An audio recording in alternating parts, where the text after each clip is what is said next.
بسم اللہ الرحمن الرحیم۔ السلام علیکم ناظرین، آپ کو یہاں پر خوش آمدید کہتے ہیں۔ اور اس وقت وینزویلا کے فوجی اڈوں پر چین اور ایران کے جھنڈے لہرا رہے ہیں۔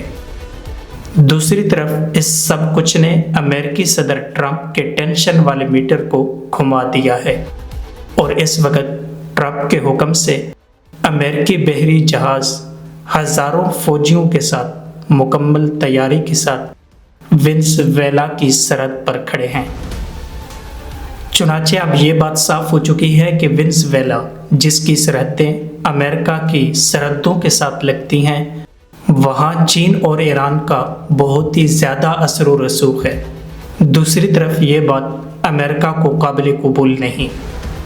امریکہ کا کہنا ہے کہ ہم کسی صورت یہ برداشت نہیں کر سکتے کہ بیرونی طاقتیں ہماری سرحد پر ڈیرے لگا کر بیٹھیں۔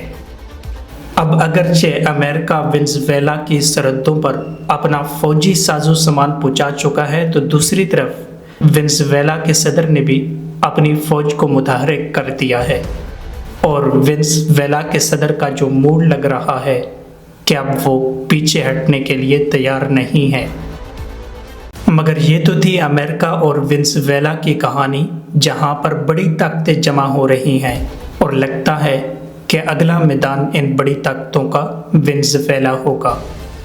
مگر اب آتے ہیں مشرق وسطیٰ کی طرف، جہاں غزہ میں اسرائیلی فوج مزید اندر تک جا رہی ہے اور رہائشی علاقوں کو تباہ کر کے فلسطینیوں کو اور وہاں پر رہنے والے پورے کے پورے خاندانوں کو بے گھر کر رہی ہے۔ مگر یہاں پر مسئلہ یہ ہے کہ وہ غزہ کے شہری جو اسرائیل کے ظلم و جبر سے بچ کر ان عرب ممالک کی طرف جاتے ہیں جن کی سرحدیں فلسطین کے ساتھ لگتی ہیں، تو آگے ان عرب ممالک نے بھی اپنی سرحدوں پر ٹھیک ٹھاک آرمی جمع کی ہوئی ہے۔ چنانچہ جو بھی غزہ کا شہری یہاں سے نکل کر اس طرف کو جاتا ہے تو وہ پکڑ کر پھر اسے واپس بھیجتے ہیں۔ تو اب آپ اس سے اندازہ لگا لیں کہ اس وقت غزہ کے لوگوں کا کیا حال ہے۔ دوسری طرف غزہ کے لوگ اسرائیلی فوج کے خلاف میدان میں نکل بھی نہیں سکتے، کیونکہ اب وہاں پر یہ حالات ہیں۔ غزہ کی وزارت صحت کا کہنا ہے کہ گزشتہ 24 گھنٹوں کے دوران غزہ میں بھوک کی وجہ سے 5 لوگوں کی وفات ہو چکی ہے۔ تو اب آپ اس سے اندازہ لگا لیں کہ ان کے کیا حالات ہیں۔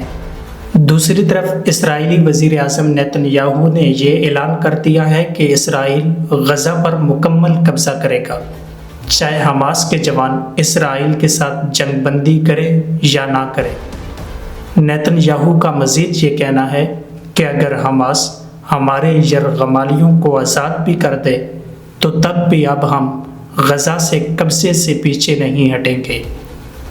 تو صاحب اس سے آپ اندازہ لگا لیں کہ اس وقت اسرائیل کے منہ کو خون لگ چکا ہے، اور دوسرا ان کے دماغ میں وہ جو گریٹر اسرائیل منصوبہ ہے وہ انہیں چین سے بیٹھنے نہیں دیتا۔ دیکھا جائے تو اس وقت پوری دنیا، چاہے یورپ ہو، مغرب ہو، مشرق ہو، ہر کوئی نیتن یاہو کو یہی کہہ رہا ہے کہ غزہ پر قبضہ نہ کرو۔ اور اس وقت تمہارے حملوں کی وجہ سے جو 63,000 لوگ شہید ہو چکے ہیں اور اسی طرح 2 لاکھ کے قریب زخمی ہیں، اسی پر اکتفا کرو۔ مگر نیتن یاہو کسی کی بات سننے کے لیے تیار نہیں ہے، کیونکہ اس کے سر پر ٹرمپ کا ہاتھ ہے۔ دوسری طرف عرب ممالک بھی اسرائیل کی پراکسی کا کردار ادا کر رہے ہیں۔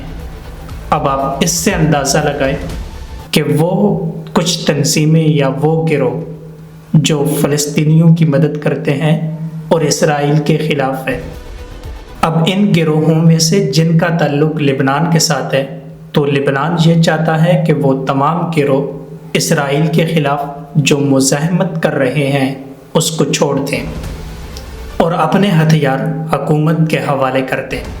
اب ایسے میں وہ گروہ جو ہواؤں کا رخ دیکھ کر چلتے ہیں تو وہ اپنے ہتھیار لبنانی حکومت کے سامنے ڈال رہے ہیں۔ چنانچہ لبنانی میڈیا کے مطابق برج الشمالی اور الباس کیمپ یہ لبنانی حکومت کے سامنے اپنے ہتھیار ڈال چکے ہیں۔ تاہم اسرائیل کے کہنے پر لبنانی حکومت کا جو سب سے بڑا ٹارگٹ ہے وہ ہے حزب اللہ، مگر ابھی تک لبنانی حکومت کی تمام تر کوششیں جو حزب اللہ کو غیر مسلح کرنے کی تھیں وہ ناکارہ ہو چکی ہیں، اور ساتھ ہی حزب اللہ نے ایک سخت بیان بھی دیا۔ چنانچہ نعیم قاسم نے جو کچھ کہا وہ ازبر آپ کو بتا دیتے ہیں۔ نعیم قاسم کا کہنا ہے کہ ہم ان ہتھیاروں سے دستبردار نہیں ہوں گے جنہوں نے ہمیں اتنا عزیز بنایا ہے، اور ہمارے ہتھیار ہماری عزت اور ہماری سرزمین اور ہمارا وقار ہیں۔ حزب اللہ کا مزید کہنا ہے کہ ہم اسرائیل کو اپنے ملک میں آزادانہ گھومنے نہیں دیں گے۔ تو اب اس کا مطلب ہے کہ حزب اللہ ہتھیار ڈالنے کے لیے بالکل تیار نہیں ہے، اور یہ بھی قریب ہے کہ لبنانی حکومت اسرائیل کی مدد سے اور حزب اللہ آپس میں ایک دوسرے کے آمنے سامنے آ جائے۔ ناظرین، دوسری طرف ایرانی وزیر خارجہ کا کہنا ہے کہ اسرائیلی حکومت کے ساتھ ایک نئے تصادم کا امکان ہے۔ یہ بات انہوں نے سعودیہ میں میڈیا سے گفتگو کرتے ہوئے کہی، اور یہی بات کچھ اور الفاظ میں اسرائیل بھی کر چکا ہے۔ لہٰذا اس سب کچھ سے یہ لگتا ہے کہ اسرائیل جنگ کے بارے میں سوچ رہا ہے۔ بہرحال ایران نے واضح کر دیا کہ اگر اسرائیل نے جرحیت کی تو اس کو پورا جواب ملے گا۔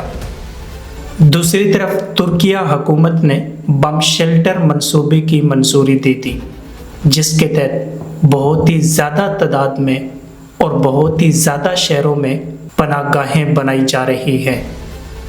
اس سے لگتا ہے کہ ترکیہ کو بھی یہ بات سوچ رہی ہے کہ اسرائیل کے ساتھ کسی نہ کسی جگہ پر آ کر ان کا ٹاکرا ہو سکتا ہے۔ بہرحال مشرق وسطیٰ کی یہ چند اہم خبریں تھیں۔ اگر آپ کو پسند آئیں تو ہم مزید آپ کو اپڈیٹ کرتے رہیں گے۔